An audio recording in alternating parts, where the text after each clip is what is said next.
અને હવે સીધા આપણે લઈ જઈએ કમલમ કે જે સી આર પાટીલ અત્યારે સંબોધન કરી રહ્યા છે. ઝડપ છે, જેની ક્વોલિટી છે, એના કારણે વિદેશીઓને પણ લાગે છે કે ખૂબ ટૂંકા સમયની અંદર હવે ભારત દેશ પણ એમની સાથે સ્પર્ધા કરશે અને એ સ્પર્ધામાં એમનાથી આગળ નીકળવાની ક્ષમતા છે.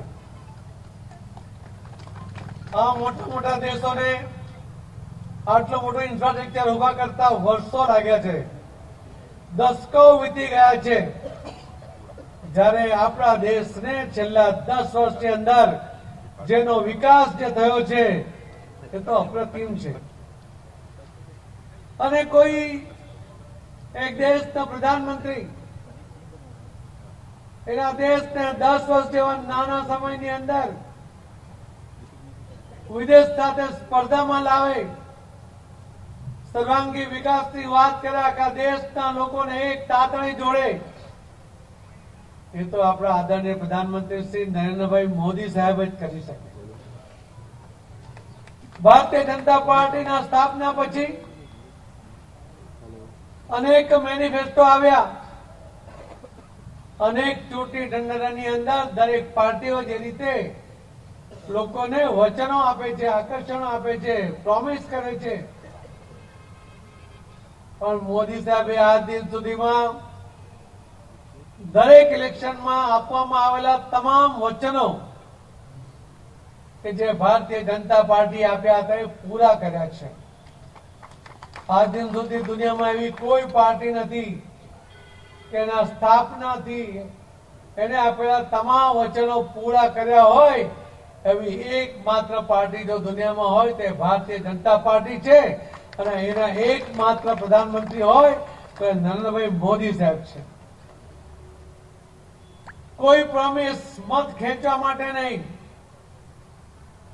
કોઈ લલચામણી જાહેરાત નહીં, પણ જે કોઈ ગેરંટી આપવી એને વળગી રહેવું, એને પૂરી કરવી. એટલા જ માટે આજે જો કોઈનું ચલણ છે, કોઈના ગેરંટીની વાત હોય છે તો એ મોદીશ્રી ગેરંટીની વાત હોય છે. લોકોને એનામાં વિશ્વાસ છે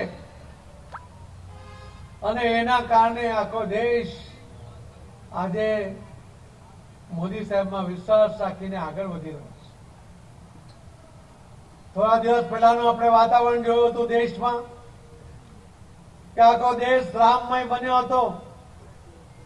એક રામ મંદિરના નિર્માણને કારણે લોકો જાતિ જાતિનો ભેદ ભૂલી જાય, ભાષાનો ભેદ ભૂલી જાય, દરેક જણ એક દાંતરે બંધાય. એવું જો કઈ થયું એ રામ મંદિરના નિર્માણને કારણે થયું અને એ નિર્માણ જે ભવ્ય નિર્માણ એ નરેન્દ્રભાઈ મોદી સાહેબે કર્યું. મોદી સાહેબે એક ભગવાન માટે આપણે કહીએ ને કે ભગવાન રામ ભગવાન છે, પણ રામ અયોધ્યાના રાજા પણ હતા. તે રાજાને શોભે એવું મંદિર એનું નિવાસસ્થાન હોવું જોઈએ. એટલા જ માટે મોદી સાહેબે કહ્યું કે હવે રામ એ ટેન્ટમાંથી એમના મંદિરમાં આવી ગયા છે. અને આ દેશના મંદિરનું નિર્માણ મોદી સાહેબે કેવું કર્યું? તમારા બધાના સાથ અને સહકાર સાથે દુનિયામાં જે શ્રેષ્ઠ મંદિરો છે એ પૈકીનું આ એક રામ મંદિર એ અહીં નિર્માણ થયું છે. એક મંદિરને કારણે આખો દેશ એકજૂટ થઈ જાય એ પણ ખૂબ મોટી વાત છે જે મોદી સાહેબે કરી બતાવ્યું છે. આપ સૌ આજે આવે છે, હું આપ સૌનું સ્વાગત એટલા માટે પણ કરું છું કે આપ કોઈને કોઈ અલગ અલગ પાર્ટીમાં હતા, કાર્યકર્તા હતા, આગેવાન હતા, પણ આપને પણ એમ લાગે છે કે આ દેશ માટે કામ કરવું હોય, આ ગુજરાત માટે કામ કરવું હોય, તમારા જિલ્લા કે શહેર કે ગામ માટે કામ કરવું હોય તો મોદી સાહેબના નેતૃત્વમાં જોડાવાથી તમારા મનમાં જે સેવાની ભાવના છે એ પૂર્ણ કરી શકાશે. લોકો માટે કંઈ કરી છૂટવાની જે તમારી નેમ છે એ પૂર્ણ થઈ શકશે. અને એટલા માટે તમે આજે સાથે જોડાવા આવ્યો છો. આપ સૌને હું વંદન કરીને આપનું સ્વાગત કરું છું. આપના મનમાં એક ભાવના પડી છે, લોકો માટે કામ કરવાની ભાવના, લોકોના વિકાસ માટેની ભાવના, ગુજરાતની અને ગુજરાતના માધ્યમથી દેશના વિકાસની ભાવના એ અત્યંત મહત્વની વાત તમારા મનમાં પડી છે. એટલે આજે આપ સૌ મોદી સાહેબના નેતૃત્વમાં ભારતીય જનતા પાર્ટીમાં જ્યારે જોડાયા છો ત્યારે અમારી પણ બધાની જવાબદારી છે કે આપણે સૌ સાથે મળીને કામ કરીએ. આપણે સૌ મોદી સાહેબની જે અપેક્ષા છે તે પૂર્ણ કરીએ.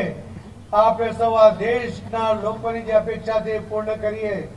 અને એટલે જ મોદી સાહેબે જાતિ કે ભાષાના કોઈ ભેદભાવ કર્યા વગર, કોઈને લાલચના ટુકડા આપ્યા વગર એમણે કહ્યું છે કે અમારા દેશની અંદર મારા માટે 4 પ્રાયોરિટી છે. પહેલી પ્રાયોરિટી છે એમના માટે આ દેશનો યુવાન, કે જે દેશની અંદર 65% યુવાનો હોય, એ યુવાન જો નિરાશ થાય તો એના પર જે આધારિત એમના મા બાપ હોય એ પણ નિરાશ થાય. એના કારણે આખો દેશ નિરાશ થાય. આ નિરાશાના ગર્તામાં ધકેલાઈ ન જાય એટલા માટે યુવાનોને પેલા પ્રાધાન્ય આપવું જોઈએ, એમને સ્વાવલંબી બનાવવા જોઈએ, એમના ટેલેન્ટનો ઉપયોગ કરવો જોઈએ. એના માટેની અનેક યોજનાઓ સાથે મોદી સાહેબ આગળ વધી રહ્યા છે. બીજી પ્રાયોરિટી આપી હતી એમણે મહિલાઓ માટેની. આ દેશની અંદર પહેલા જે હતી એના કરતા મોદી સાહેબ આ પછી મહિલાઓની સુરક્ષા વધી છે. ગુજરાતમાં હતા ત્યારથી અને પ્રધાનમંત્રી બન્યા પછી તમે જોયું છે કે મહિલાઓને આજે એમની સુરક્ષા માટે મોદી સાહેબમાં પૂરો વિશ્વાસ છે. મોદી સાહેબે અમને બહેનોને સુરક્ષિત તો કરી છે, સાથે સાથે એમને અધિકાર પણ આપ્યા છે.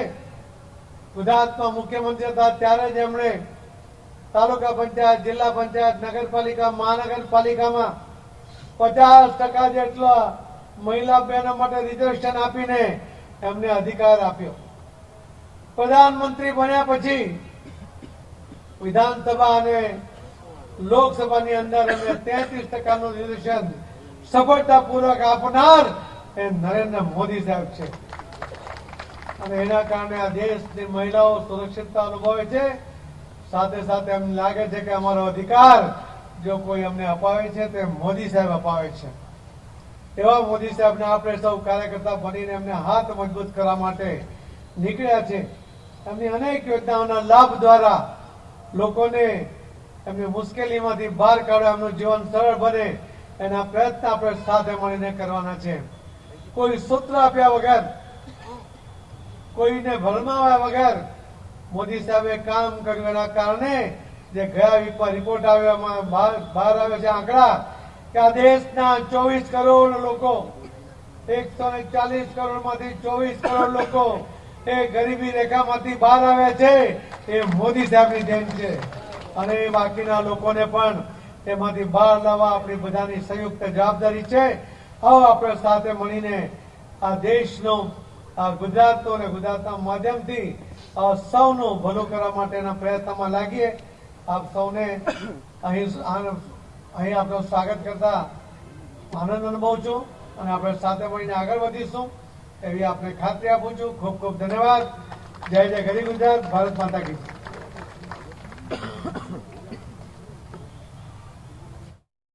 જય. વડાપ્રધાન નરેન્દ્ર મોદી તેમના વિઝનની વાત કરી, સાથે જ કહ્યું કે આપણે સૌ કાર્યકર્તાઓ સાથે મળી તેમના હાથને મજબૂત કરવાના છે.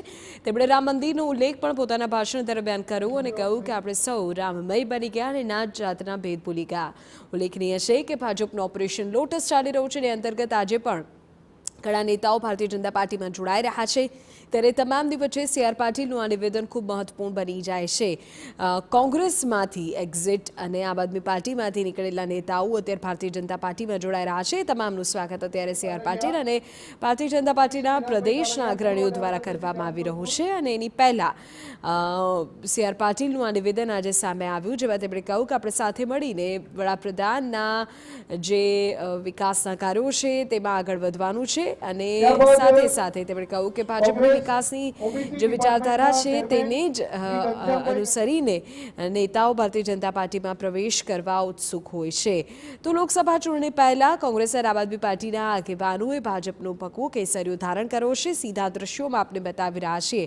ઉલ્લેખનીય છે કે લોકસભામાં ગુજરાતની 26 બેઠક અને 26 બેઠક પર 5 લાખથી વધુની લીડથી જીતવાનો હુંકાર જ્યારે સી.આર. પાટીલ કરી ચૂક્યા છે, ત્યારે એ પહેલા આ તમામ નેતાઓ યુવાઓનું ભારતીય જનતા પાર્ટીમાં જોડાવું ખૂબ મહત્વપૂર્ણ બની જાય છે।